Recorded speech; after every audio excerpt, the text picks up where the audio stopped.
పాఠశాలలో విద్యార్థులకు senior pyramid master Varalakshmi ఆధ్వర్యంలో ధ్యాన శిక్షణ తరగతులు నిర్వహించారు.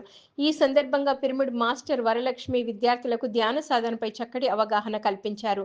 ధ్యానంతో విద్యార్థుల్లో జ్ఞాపక శక్తి, విచక్షణ జ్ఞానం పెరుగుతాయని తెలిపారు.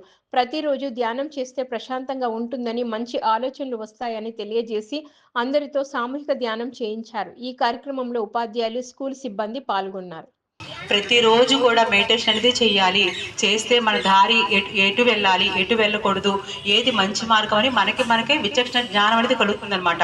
ఈ ప్రతిరోజు కూడా మనం శరీరానికి ఆహారం తీసుకుంటున్నాం కదా, అలానే మరి మన మనసు శుద్ధి అవ్వాలంటే, మనకి చక్కగా మంచి ఆలోచన రావాలి అంటే ప్రతిరోజు మెడిటేషన్ చేయాలి. చేస్తే మహానుభావులని అనుకుంటున్నాం కదా, వాళ్ళందరూ వాళ్ళు ఎలా అయితే అనుకుంటున్నారో మనల్ని కూడా ఇరుగు పొరుగు వారు కానీ, అబ్బాయి ఈ పిల్లలు ఎవరు అసలు ఇంత చక్కగా, ఎంత వినయంగా ఉన్నారు, ఎంత జ్ఞాపక శక్తి, ఎంత చురుకుగా ఉన్నారు అనేసి అందరూ కూడా మనల్ని మెచ్చుకోవాలంటే ఏం చేయాలి? ధ్యానం, మెడిటేషన్ చేయాలి. సత్యసాయి జిల్లా